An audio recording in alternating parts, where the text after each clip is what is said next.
Welcome to the InnovaBuzz podcast, where our job is to help you build visibility, professional credibility, and connection with your ideal client by putting the human at the center of innovative marketing, so you can build and strengthen an engaging, enduring relationship with your ideal clients. I'm Jürgen Strauss from InnovaBuzz, and I'm honored that you're here with me. If you haven't joined our wonderful marketing transformation community yet, go to innovabiz.co and collect your free gift as well. Do subscribe to the show and also leave a review because it helps others find us. Let's get into today's masterclass on this InnovaBuzz podcast.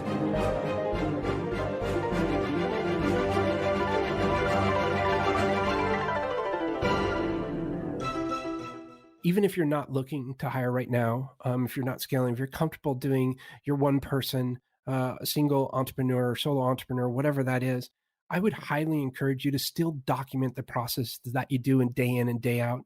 This is super important. If you ever do want to sell, or you ever do decide to grow, you never know, but start now, start small. Start with something as easy as, scheduling a meeting. How do you schedule a meeting?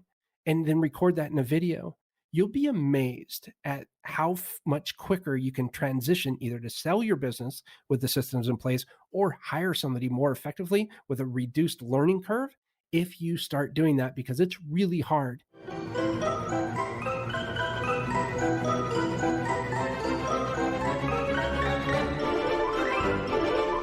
Welcome back.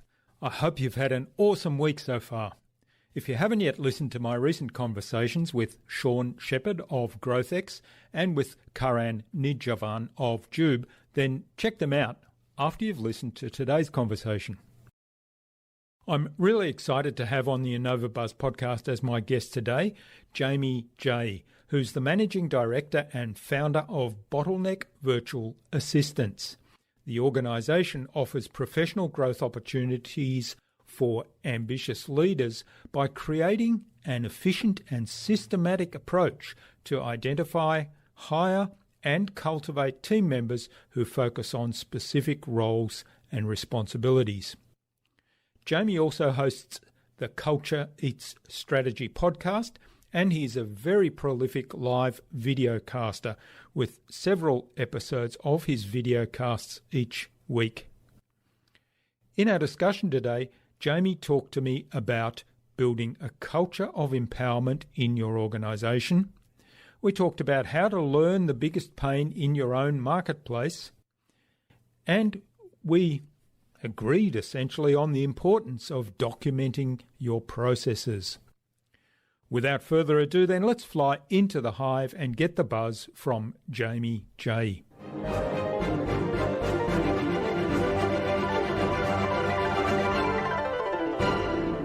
Hi, I'm your host, Jürgen Strauss from InnovaBuzz, and I'm really excited to welcome to the InnovaBuzz podcast today from Springfield, Missouri in the USA, Jaime Jay, who's the CEO and founder of Bottleneck Virtual Assistants, and he's also host of the Culture Eats Strategy podcast.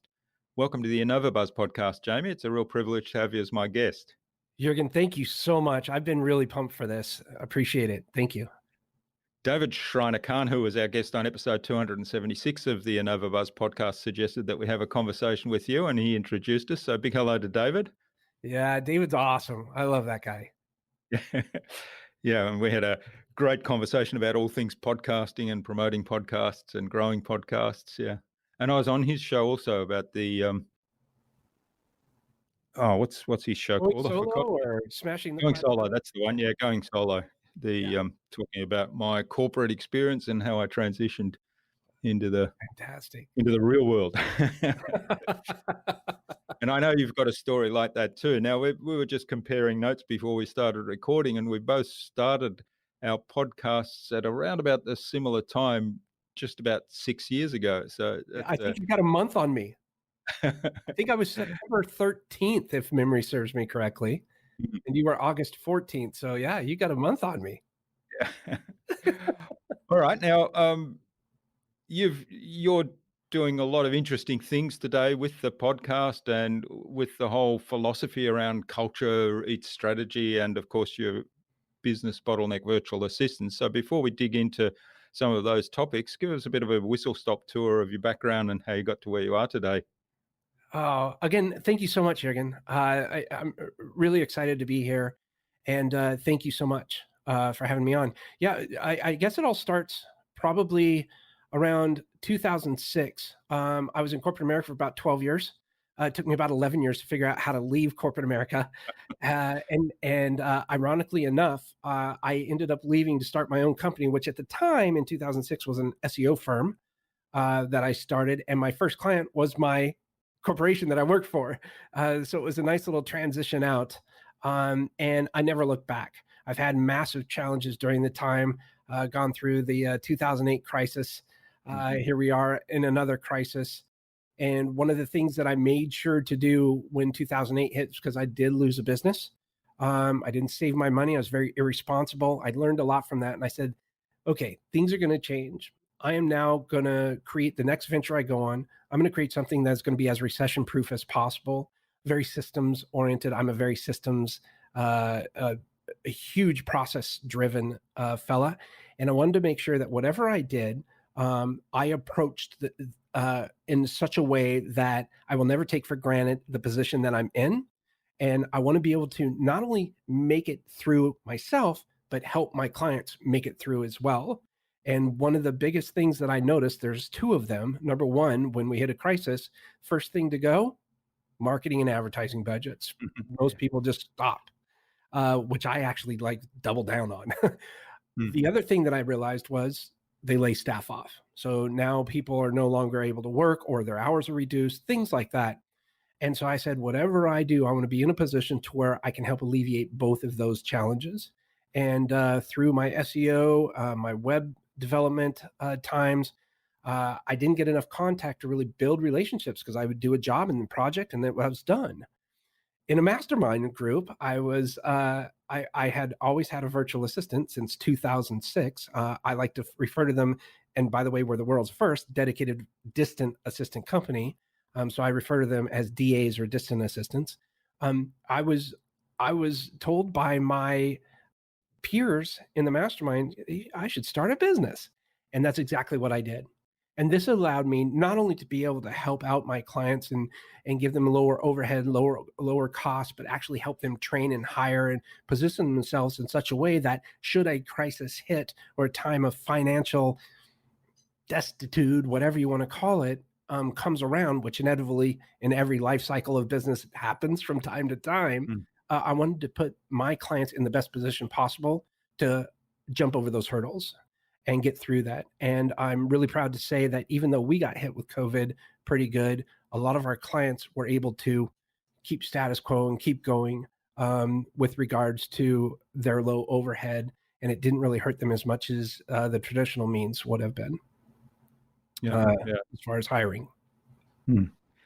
That's a fascinating journey. Now, it just dawned on me, and I was reading through your website, the Bottleneck Virtual Assistants site, and listening to some of your other podcasts and your many YouTube videos that you do, and nowhere there do you actually openly refer to being a systems and processes guy. But it's just dawned on me that of course you would be, because otherwise a business like the distant assistants, as you call them, that would not work really well. So exactly. Tell us a little bit about the importance of that, because that's one of the things that, I mean, I'm a absolutely a systems geek, and Oh man, we're gonna get along great. We're about to publish the first ever guest I've had on 4 times, Dave Jennings. We're about to publish him next week as we record this. So that'll be, I can't remember the episode number, but it'll be August the, what do we got, 12? It'll be August the 19th that we publish it. And his book is Systemology. So I'll give him a shout out, but you'd be interested in that one too. So oh yeah, I'll talk to you about that after the show. But yeah, so tell us a little bit about how you built the systems with that new business of virtual assistants? Well, I guess you probably built them before that, right? When you had your own virtual assistant. Yeah, but I will be very transparent, and I was not necessarily practicing what I was preaching. I learned a lot of this from a good friend, Scott Beebe, my business on purpose. Huge shout out to him. He's the one that really turned me on to the importance of um, doing something as if it's the last time you're ever going to do it. One of my Mm. favorite sayings, and I can't Yeah. unfortunately take credit for it. I have to give credit where credit is due, and that's Scott Beebe. But that is one of our main mottos: is do something as if it's the last time you're ever going to do it by documenting. So when you take on a task, no matter what it is, and we train our staff to do the same, we actually do a screen record and document, or in outline form, every single step. And we count a step as every time you click the mouse button. We're virtual, we're remote. Everybody's working on the computer these days. We're in Zoom. We have a documented step-by-step process on how to do Zoom. We have a documented step-by-step process on how we do our payroll. Step by step by step by step. Step one, log into this or go to this URL. Step two, log in the upper right hand corner. We'll circle it, with a little screenshot of what it is. And so every single task that we do in our entire company is processed out, workflowed out, I should say, in a step by step and video format. That way, one of the biggest challenges that I had, this is a great example. When I first hired a writer, it took me about 6 weeks to get this person trained up. That's a lot of time. And one Mm. of the things people have a misconception about is when you hire somebody, boy, all of a sudden everything's going to get a lot easier. Well, it's completely the opposite. Everything That's gets a right. lot more challenging in the beginning, and that's normal. That's where you should be. But what we did is I hired somebody who was an instructor, a university instructor in English. She could write like nobody's business. As far as the technical aspects of writing, though, optimizing SEO, that kind of thing, she wasn't well versed in that. So we had to go through that.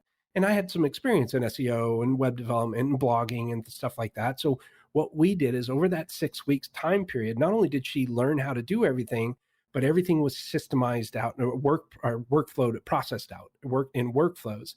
We were growing, so we needed another writer. In the time it took for the first writer to write their first blog unassisted was about 6 weeks. The second time around, it was about 7 days. Mm. And the reason why is they could follow step by step. And I cannot tell you. So, like for me, sometimes like nails on a chalkboard, it's just, oh my gosh, time consuming. But the amount of time you get back, not only in what it is that I'm doing in my life, I don't check my emails for more than 10 or 15 minutes now because that's a process. My assistant does that, and she's amazing. With regards to the writing, and hiring somebody, not only writing, but just hiring somebody, imagine how much quicker we can have them up to speed with a system in place rather than without a system. And the kicker of everything is, talk about valuation for your company. Mm. Making yourself replaceable is the ultimate. And so many people have a problem with that. For me, if I can outsource something or get something off of my desk that is not what I consider to be a high level activity, talking to Jurgen, doing something like that, then I don't want to do that task because that prevents me from actually scaling the company and thinking at a higher level, 30,000 foot view, researching new ideas and trends and stuff like that. That's what I love doing. I don't want to be sitting in email. I don't want to be writing a blog article. I can come up with the topics and the ideas and some resources, but I don't want to do the rest of the stuff. So that's why we do that. And so if I ever go to sell the company, my valuation will definitely increase because now we have the systems and process. You don't need me here. Anybody can come in, look at our systems, and do exactly what it is that we're doing to continue to grow the business. Yeah, that's wonderful. There's so much to unpack in that, and I love the idea. How can you do this so you never do it again? I was looking at some photos of my old office from the early days of my business the other day, and on the whiteboard there, I've actually written down, handwritten, sort of at the bottom of the whiteboard at eye level where I was sitting. It said, you know, um, with every task, how can you do it so you never have to do it again? Or so Oh my gosh, the that is words. awesome. I looked. I was just reminded then because I was flicking through some old photos from those days. I started the business in 2007, so I had the experience of the global financial crisis as well. Oh my gosh. Yeah. Amen. I And tell you, that's yeah. it's a game changer. In your example with the rider and the second rider that you brought on board, so who trained the second rider? The second writer was trained in part by the first writer, Yeah. but mostly through the video overviews Yeah. and the step-by-step processes. Because I think that's the other benefit of those processes. You're not just replacing yourself as a writer, you're also replacing yourself as the trainer for future writers or Exactly. whoever, whatever example you want to apply that to. 100%. Yeah, if you do something more than one time, you need a workflow, Hmm. in my opinion. All right. So, how did you get started then with Bottleneck Virtual Assistants when this idea was floated to you that you've got some virtual assistants of your own in your SEO business, and why don't you turn that into a business, the managing the SEOs and providing them for others? Yeah, thank you. That's a great question. So in 2006, I started off in that SEO company that I created, and a partner, he was a real estate agent in Stockton, California at the time, and he was from the Philippines. And he said, Jamie, I would love to be able to do this with you. Can we do like a real estate version? And that's where we kind of launched the real estate agency, kind of like an ad agency for real estate based professionals. Mind you, this is 2006. What happened in 2008, right? Yeah, yeah. my the pending doom was unforeseen, but it happened. But if I go back, he said, "Well, I've got some people in Cebu City, which is in southern tip of the Filipino archipelago." And said, hey, we can hire these people. We can get a full production team. We had a magazine we did. We were doing websites at the time, and they had a full production team. They were super smart, super kind. They completed all the tasks on time. And I was blown away because it's not like we're running sweatshops. We're looking at their economy, which at the time was even less than it is now, but they're running at about 75% less cost of living expenses than us here in the US. So if you're paying somebody there, say $1,000 a month or $2,000 a month, that is a huge salary. That's equivalent to probably someone here making 60, 70, $80,000 a month based on the cost of living expenses. And they actually have a higher level of English grammar and skills than the US does. They're at 72. I believe the US is down around 60 or 55. It's crazy.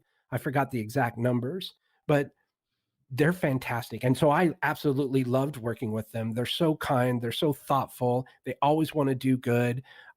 And it really worked out for us because when you start out in the company, you got to keep the overhead low.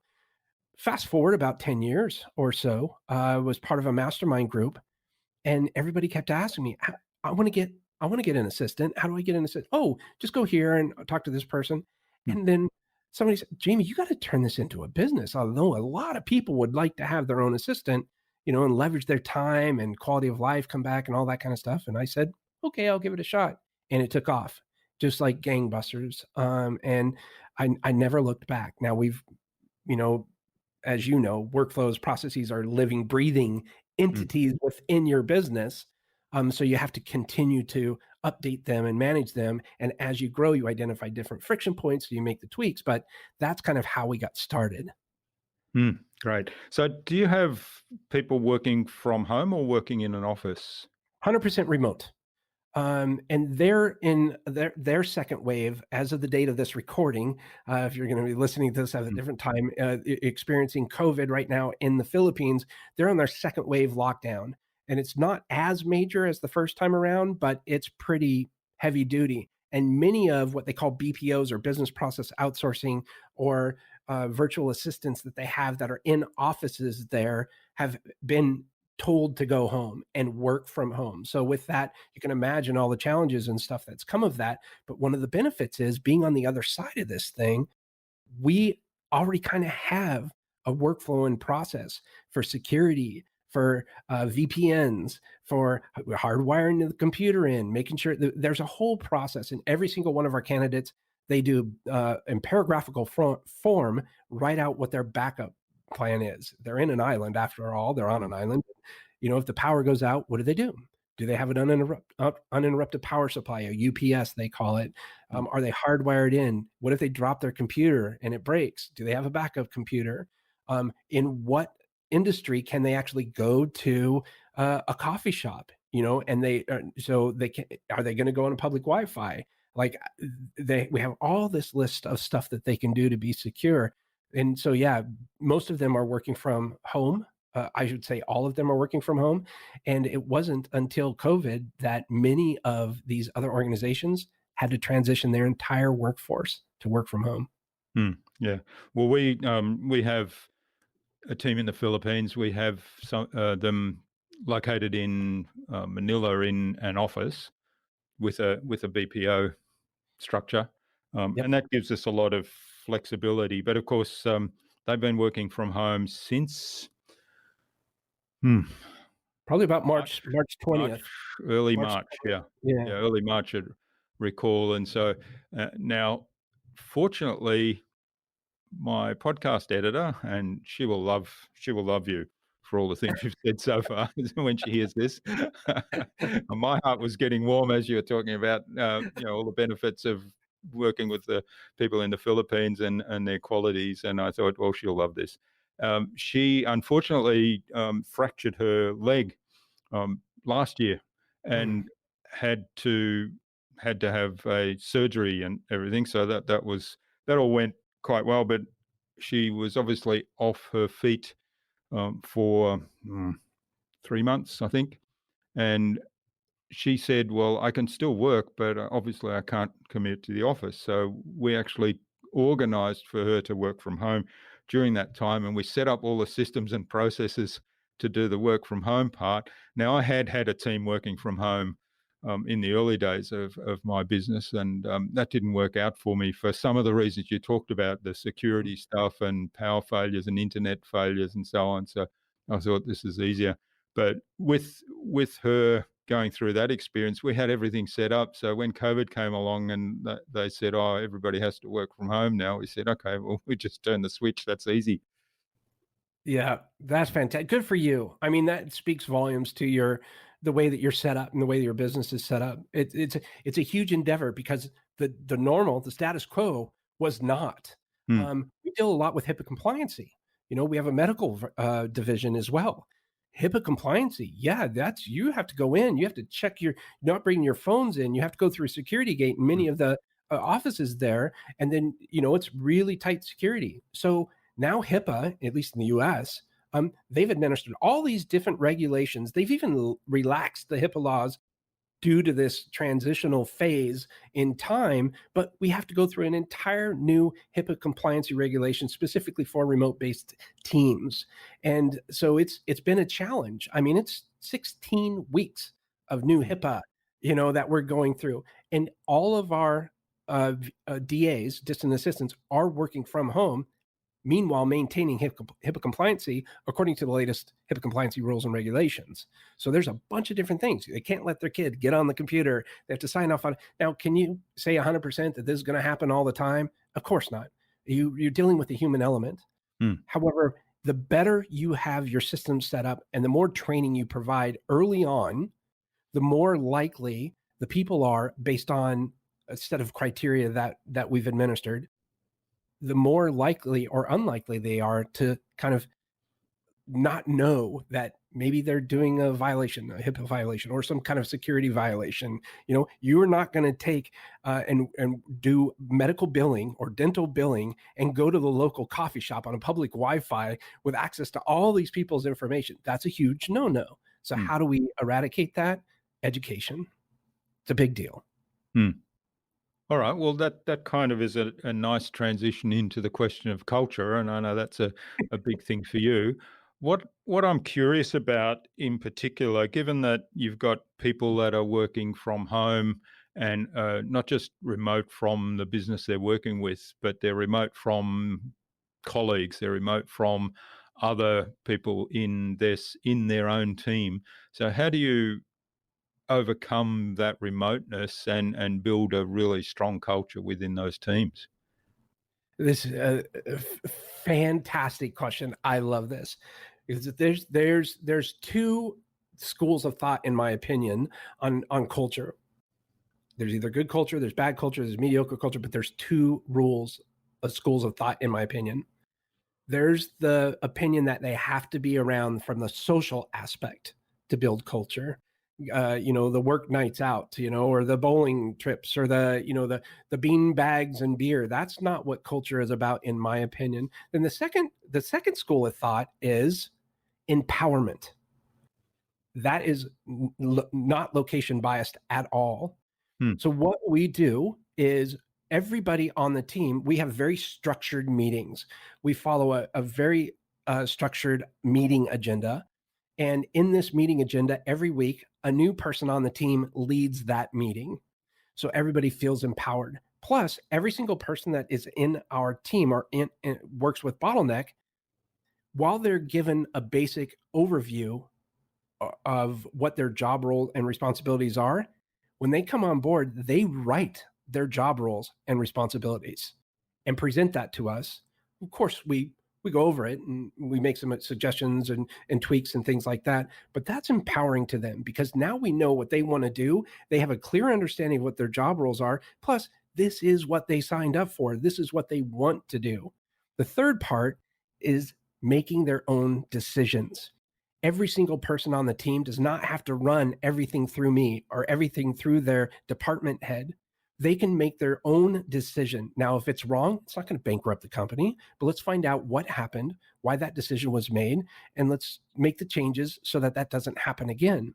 And the way that they make the decision is in three parts. Number one, is it good for the company? Number two, is it good for the staff? Number three, is it then good for the client? And the reason why we do it that order, and this gives everybody the power to make their own decisions, is because if the company's not doing good, we're not profitable, how in the heck can we pay or take care of our staff? If our staff isn't happy, there's no way in the world I can expect them to help out our customers when they're in time of need or even do a job at the high professional level that we really want it to be. So by everybody being able to make their own decisions, now we form this culture that is just unbelievable. They get to lead in the conversations. We do spotlights on people. We do virtual parties.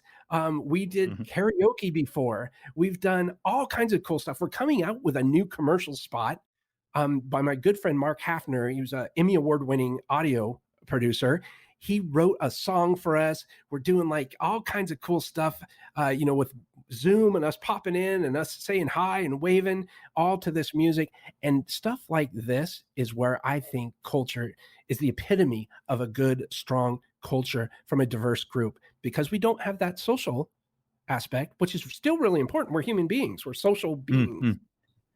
Having that kind of connection, that kind of trust, that level of authority on a person-by-person basis, I think is a huge compliment to having a positive workplace, even though we're thousands and thousands of miles away from one another. Yeah, I love that. So, and I love that's one of the things I think there's coming out of COVID is people are discovering that you can actually have some of that social interaction too through Zoom, through being innovative in what you do, whether it's a party or karaoke. Yeah, I haven't heard that one before, but yeah, I can imagine that working on Zoom. Yeah, it's fun. It's fun. You get to have fun. And of course, singing is a big thing for the Filipino people. They love it. Yeah, we don't want to. We recorded our call, but we don't want to. Oh Lord, embarrassing! I'll tell you what.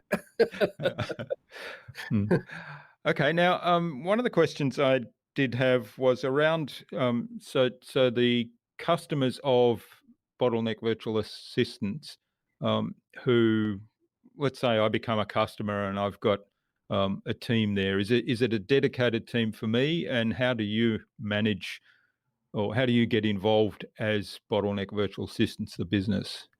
Yeah. So this took us a while to kind of position ourselves in the position that we are now. So we're actually, even though it's Bottleneck Virtual Assistants, we're actually anti-virtual assistant company. And what we are, and the reason why we are, is because virtual assistants, if you go Google virtual assistants, chances are you're probably going to come up with something about AI Mm. artificial intelligence, the computerized assistant, Mm. or you're going to come up with something that's more of a transactional based relationship. Yeah. Think of Fiverr or something like that. And please, I'm not talking anything bad about these organizations. I'm just talking about a different mindset, a different thought that I have. And we're not that. Bottleneck is not a transactional based assistant. We want an intimate based relationship or relationship based assistant. And that's why we call them dedicated distant assistants. We took the virtual out of there. It's not virtual. It's not virtually anything. And on the coattails of social distancing, it's actually real, isn't it? It's virtual. It kind of real. implies it's not real. It's a real human being, and we love that aspect. So what we've done is we've set up. So I call it the golden goose rule. Now, if you go Google golden goose, you're going to get a different definition of this. But the way that we define golden goose is that when we hire somebody, somebody's expectations are, oh my gosh, I finally have an assistant. Life is going to be great now. I'm going to have them check my email, manage my calendar. I'm going to have them build me a website, do my graphic design. They're going to edit all of my podcasts, all of my videos. They're going to, and as much as I would like to say, yeah, sure, Joey or Sally can do that for you. No problem. That's impossible for one person to do it and maintain the level of integrity for your brand that you want to maintain. So what we've done is we've defined dedicated, definitely put dedicated distant assistant in there so that you have one person that reports directly to you and nobody else. You have a dedicated single point of contact. Now, the challenge with that is, depending on what it is that you're looking for in your business, if the need arises, when we've identified 3 core areas of business for a team: graphic design, which is a specialty; web management, which is a specialty; and audio and video editing, which is a specialty. All of our dedicated distant assistants, and for the time's sake, I'll call them DDAs. All of our DDAs are trained in project management. So what happens if Jurgen says, you know what, I need a flyer done, or I need a nice graphic for my social media post for this theme that we're going on this month or whatever? You can have the confidence in knowing that your personal assistant is not a graphic designer, but you can still delegate that task to that person, he or she, and then they've been trained in project management to then delegate that to my internal team of experts: graphic designers, web developers, audio engineers, video engineers.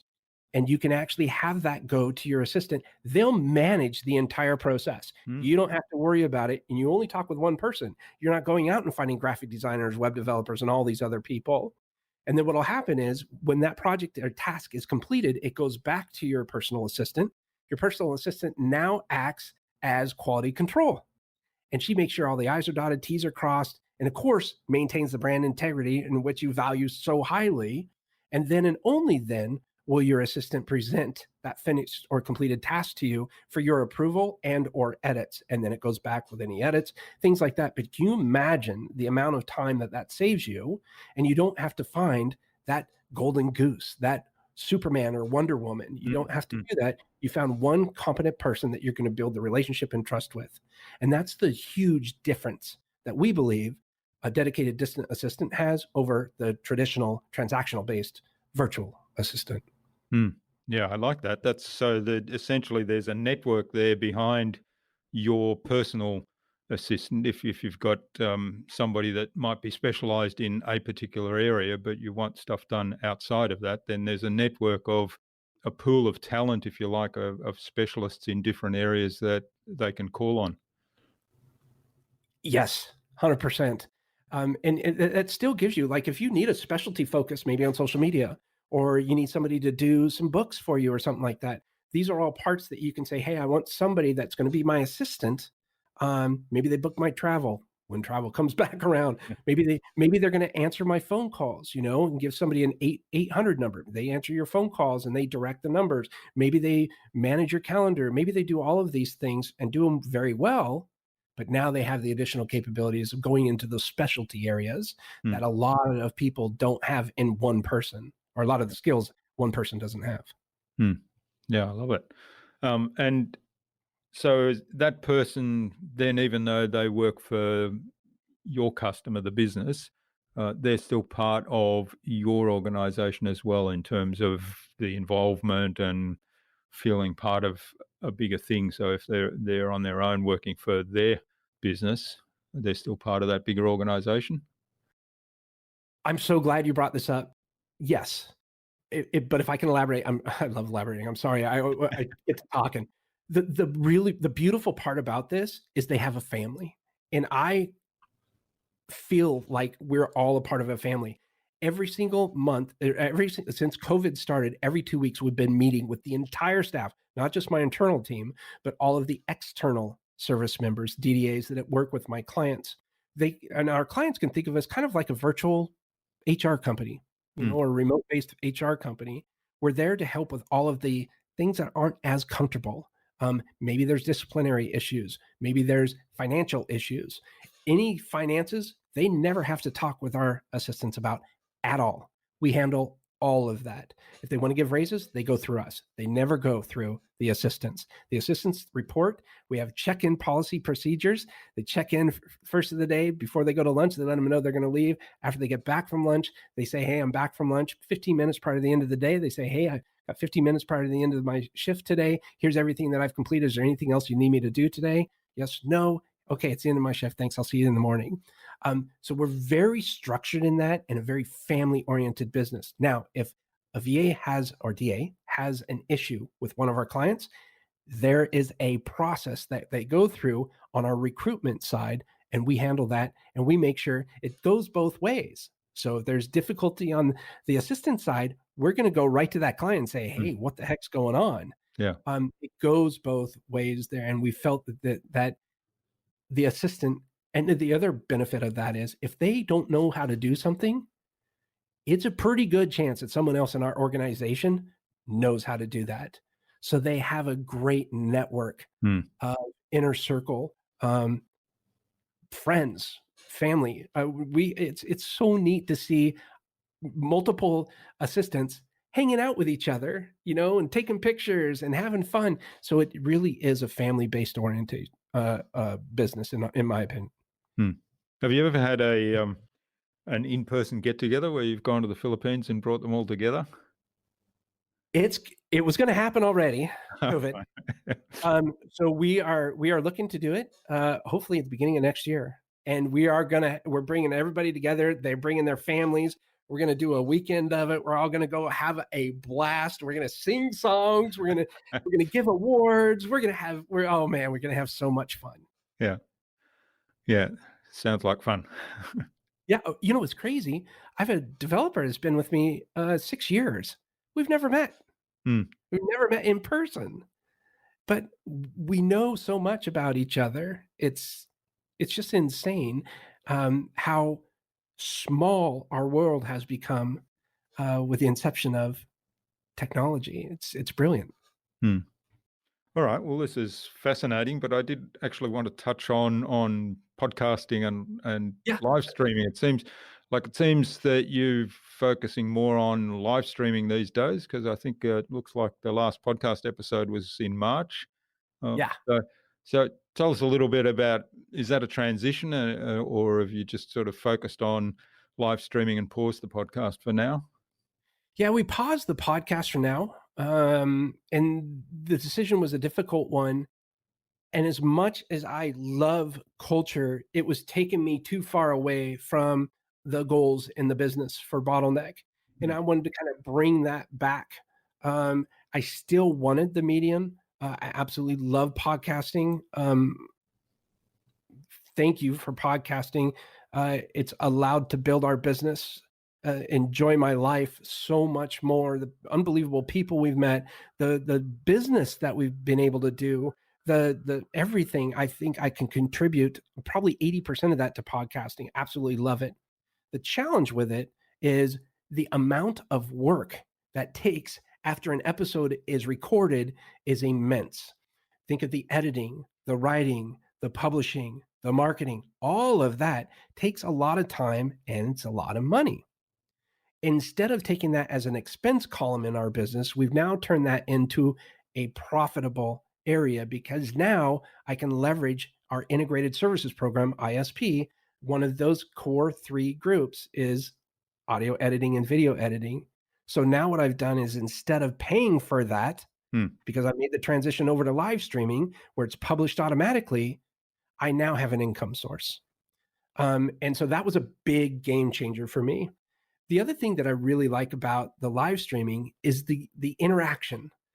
You can have people asking questions as you're doing it. As soon as I'm done with my live stream, it's posted to YouTube, Periscope, Twitter, LinkedIn, because I'm part of the LinkedIn beta live, Facebook, and a couple different Facebook pages, I think.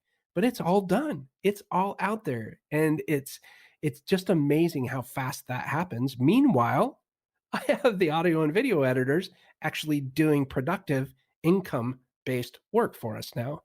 So that was a pretty easy decision on my part. Mm. I still get the rush of podcasting. I still get to meet people. I still get to have fun.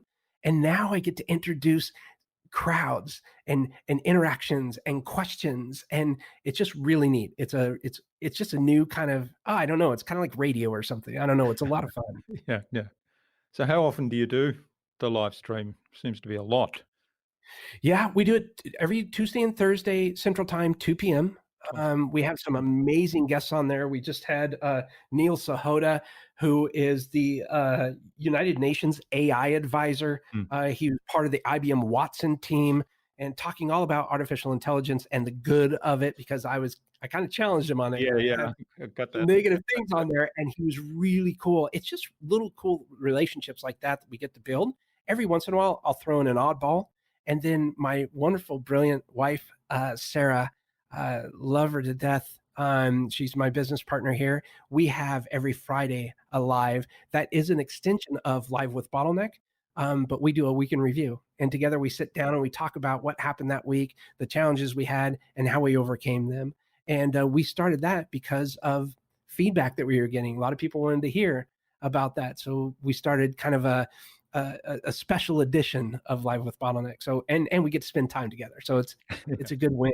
So we'll do 2, 3, maybe 4 a week. That's prolific. Now, how do you deal with, because one of the issues for me with live stream is time zones to get a global audience on live, because as you say, one of the big benefits of live streaming is actually the audience interaction that you get with people kind of typing stuff in the chat or asking questions. And so there's for your conversations that you're having with the guests, there's a bit of audience generated content, if you like. So the audience is saying, hey, I've got a question, or I want you to dig deeper on what he said last. Yeah, this is what I like about it too, is that was something that I really struggled with. Like, what time are we going to do this? And oh man, what if people aren't showing? What if they're at work? What if they're sleeping? And I finally came and I said, you know what? I need to create edutainment, Hmm. entertainment and education at the same time, bring on unbelievable people and give an opportunity for replays to happen, because so the people can find something. If they really have a topic that they want to learn about, they can still learn about it on their own time. And if we get questions, that is a bonus. Hmm. So it was really hard because we thought about that. I believe me, I know time zones. My staff is in the Philippines. Yeah. So that was part of what I ran through my head. Australia, New Zealand, different time zones everywhere. And we've said, you know what? We need to make really good content. We need to have fun. And we're just going to do it Tuesday and Thursday scheduled times. On occasion, I will come up, if it's a really important topic, get a really good, interesting guest on, and they can only do it at a certain time, I'll do it at a certain time. But for scheduling wise, Tuesday and Thursday, that's our consistency hit, and Friday morning at 10 a.m. Central. All right. Well, this is absolutely fascinating, Jamie. I could go on for ages talking about all these things. We've only just sort of started or touched on podcasting and live streaming and producing content. But I think I'm looking at the time. I was surprised how quickly the time's flown. It's a good point, I think, to move on to the Buzz, which is our innovation round, and it's designed to help our audience, who are primarily innovators and leaders in their field, with some tips from your experience. So I've got 5 questions, and hopefully you'll give us some really innovative answers that'll inspire the audience to go and do something awesome today as a result. Oh boy, now you got me. What do you think the number one thing is anyone needs to do to be more innovative? I think they need to, if they have an idea, test it out first. Ask around, colleagues and things like that. Don't be like me and make a 93 video course series Yeah. that sells one person. uh, Test it out first. If it's innovative, you may think it's innovative, but does anybody else? Especially those early adopters, right? Those people there. That's who you need to talk to. Find out if you can get a couple sales going. If you can, then build it out. Yeah. I mean, that's the lean methodology, right? We had Yeah. a interesting conversation with Steve Blank, who is the father of lean methodology. So he was definitely supportive of that idea. Oh my gosh. That's someone, him and, someone like, what was it, Jeffrey Moore? Crossing the Chasm? Yeah, Jeff Moore. That's right. Yeah. Yeah. Hmm. Big believers. Yeah. Big fan, by the way. All right. Now, what's the best thing you've done to develop new ideas? Surveys. Surveys is really big for us. Our avatars, basically, we have 5 different avatars in Bottleneck. And all of the ideas for the marketing efforts that we're deploying came from our clients, our survey clients and prospects and trusted advisors. So we sent out surveys, got the feedback from that, and that's what ultimately gave us the idea on what direction to go, what the messaging was, and how many different messages we were going to have. In our case, we have 5. So it was that survey was very helpful. And of course, surveys is a difficult thing, because if you don't have a base, how do you get the surveys out there? It could be a difficult thing. But no matter what, if you can get 5, 10, 15, 100 is awesome.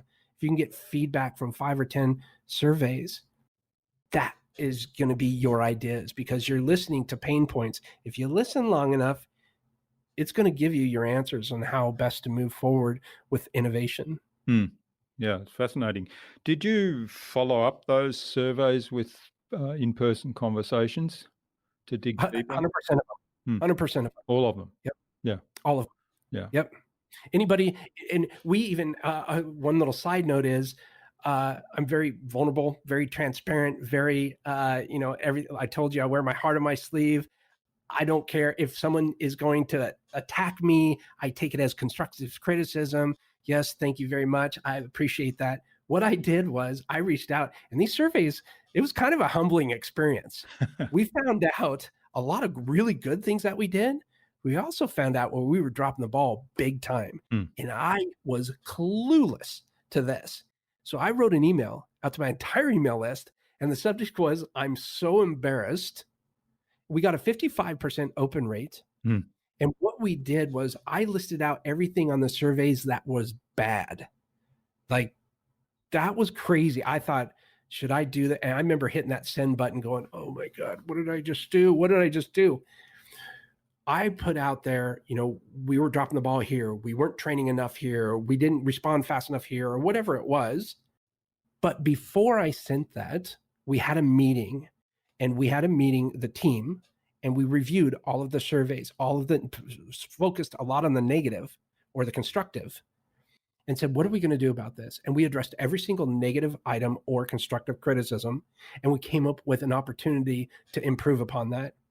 And so not only did I put in here all the balls we dropped, but I also said, we had a meeting, and this is everything that we're going to do to fix this. We promise everyone this is what we're going to do. And we've done it. And I got so many replies back from that email. Hey, thank you for, this is very courageous. Thank you for your vulnerability. I thought, oh my gosh, I was going to get a bunch of unsubscribes. How could you do this stuff? I mean, some of it was terrible stuff that we missed. And like, obvious. How did we miss that? But I put it all in there. And I believe something like that really helped us out. Yeah, there's so much to love about that. I mean, first of all, taking the mindset of that feedback, even though it is embarrassing, is a gift. It's a gift that provides you an opportunity to improve and address some things that aren't working. And then secondly, having the courage to be vulnerable in front of everybody, because I'm guessing that a lot of people that received that email may not have known that those things were broken, and they weren't the ones giving the feedback, but you put it out there to everyone.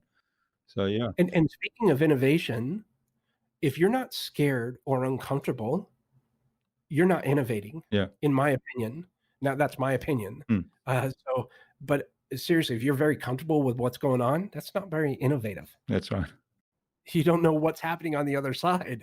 Yeah, You know, it's you don't even have early yeah, adopters or mainstream happening right now. It's like, there's a challenge there. yeah, yeah. It's kind of if you're not failing, you're not stretching enough, right? You're not testing the Yeah, boundaries enough. Mm. exactly. All right. Do you have a favorite resource that you use most often, apart from your remote, distant workforce? Yeah, definitely the distributed workforce is by far is pretty cool. Our CRM is HubSpot. We use Basecamp a lot. We really enjoy Basecamp. It's a really incredible way of inviting in our integrated services program partners so that they can interact or our assistant can interact with the team directly.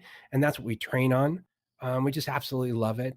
Project management tool, Basecamp 3. Yeah. And Basecamp's a fascinating company too, right? They've got a Yes, really interesting story. really interesting story. Basecamp, you look at a lot of these companies out there. Basecamp, what is it? GitHub, uh, InVision, um, Automatic, Mm, Matt Mullenweg, mm, who was one of the co-founders of WordPress. yeah. Talk about distributed workforces and maximizing Mm, systems and workflows and processes that way.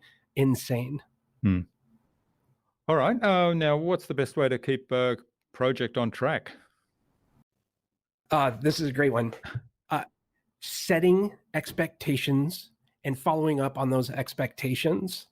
So if a project, it always have the next step. So there's at the end of every single conversation, interaction, whether it's on Basecamp or project management software or in-person meetings, always have that call to action, what's happening next, and give a specific date and time. Now, another thing is all of our internal team, I will set a date for a due date. They have the ability to come back and say, Jamie, I can't do this by then. I need to get another day on this. But they always commit to it, whatever they sign off on. I never force a deadline, but I think that's the most important way. Always have the next step until the project is complete. And we put signals in or little, like if we finish a website, the second we send the deployment kit to the client, we tell the client this project is done. Hmm. You've agreed, we've agreed, it's done. Anything else is a separate line item, separate scope. Same thing in our business. When we finish something internally, we have a signal.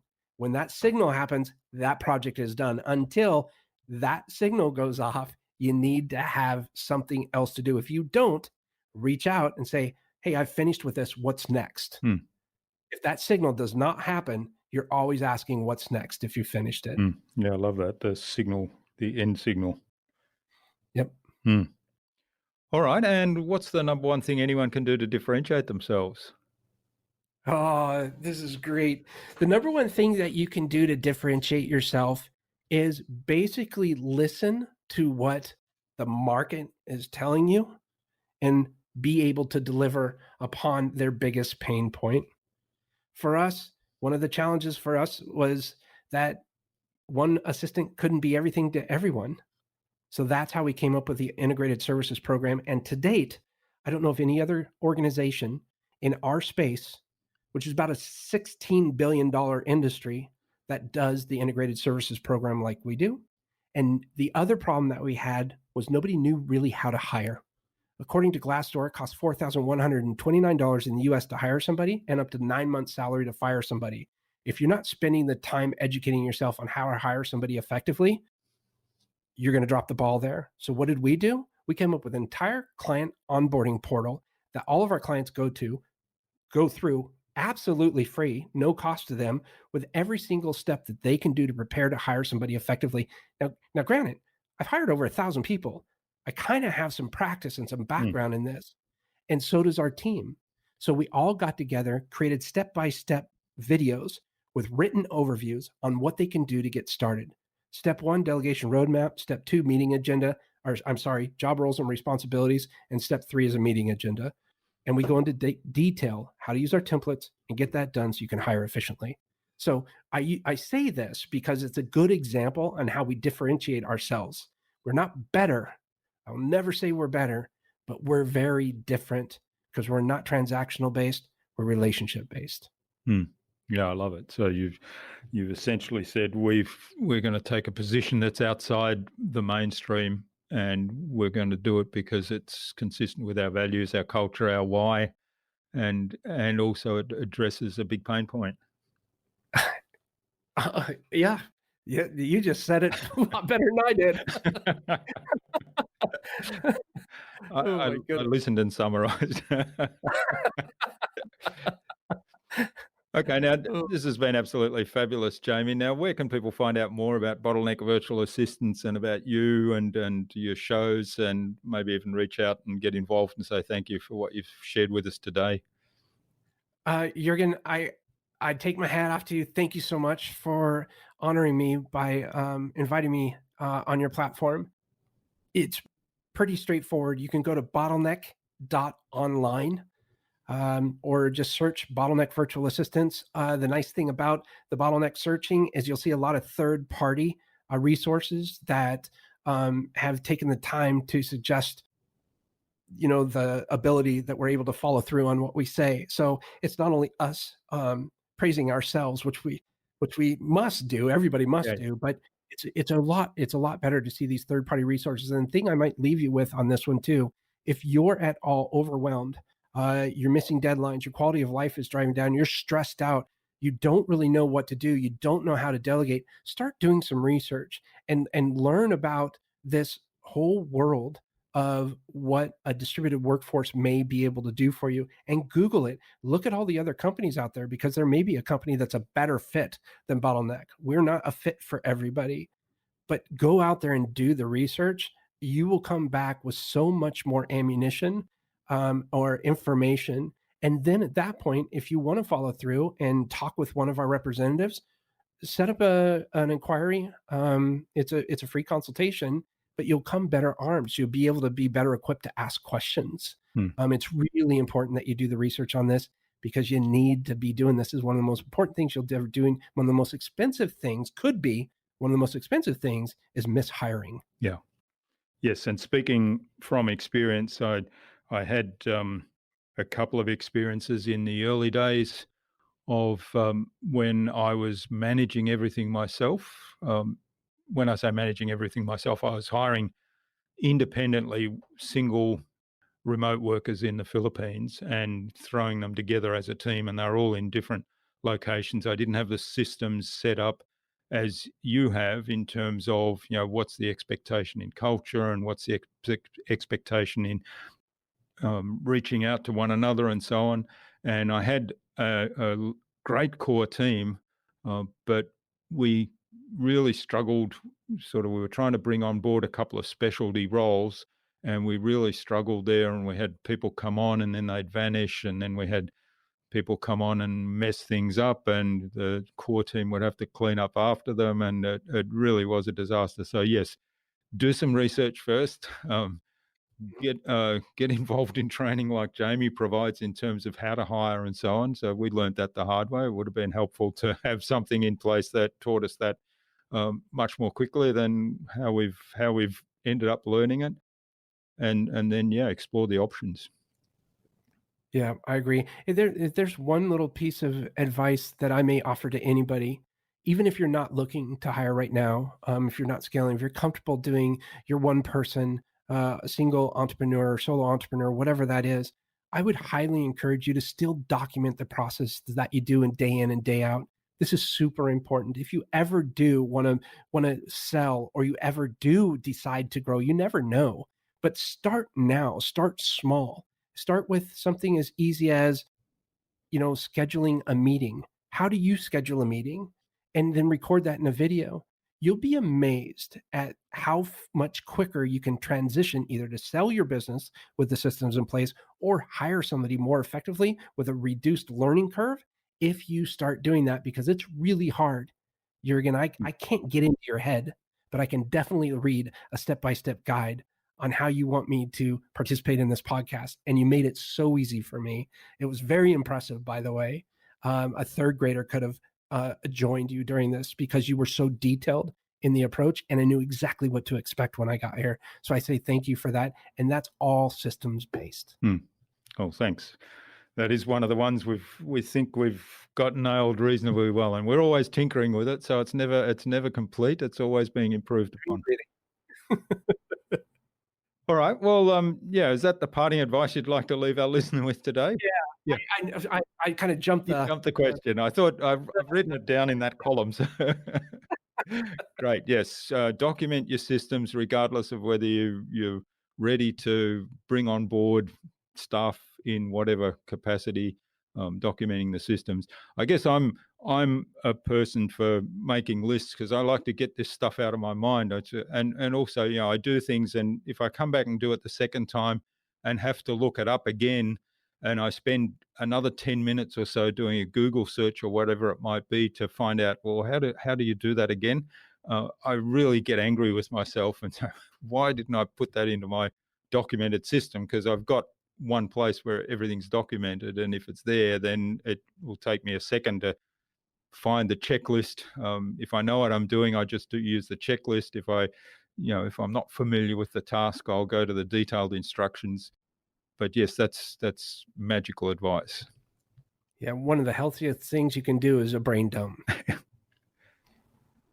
Okay, now who else should I get on this podcast and why? Who else should you invite on this podcast? Maybe Neil Sahota. He's the author of Own the AI Revolution, Unlock Your Artificial Intelligence Strategy to Disrupt Your Competition. He's a master inventor and United Nations AI advisor, and he was also, as I mentioned before, on the IBM Watson team. Incredibly gifted, very intelligent person who is very easy to understand, and he puts a new spin on AI, a new perspective for the good. Okay, well, look forward to having that conversation. We might get an introduction from you because I did watch your live stream with him, and I thought, that's fascinating because I had a lot of questions there specific to marketing, I guess, and a lot of the technology and that automation that people use in marketing these days and why they abdicate to it rather than come back to the relationship side of things. Yeah, it's fantastic. Based on that conversation, I met a person, Dan Goldstern, I think is his name. He's out of New York, and he has a company called Dojo.co. It's an AI-based commercial real estate software that actually uses artificial intelligence to strategically place all the different teams and everybody in a building. And it also identifies which team members using AI can work very productive and effectively via a remote-based environment. And that was very interesting to me. AI's working for the good can really do a lot of good. Data is king. Data is worth more than anything, in my opinion. And if you can use it for a good reason, why not? Yeah, great. Well, before we get too deep into AI, because there's lots of stories I can tell about AI, good ones and not so good ones. But we'll save that for a conversation with Neil. Well, thanks so much, Jamie. I've really enjoyed this. I've had a blast talking to you about processes and remote teams and culture in remote teams and everything around that. I mean, we've strayed on to podcasts and live streams as well. Only touched on those, but maybe we need to have another conversation. Anytime. And I'm so sorry. I've got a tremendous ESS, and I call it entrepreneurial squirrel syndrome. So my apologies to you for my overly advanced ESS problems. No, love it. Love it. Yeah. All the best for the future, Jamie. And let's keep in touch. Definitely. Thank you so much, Jürgen. Bye.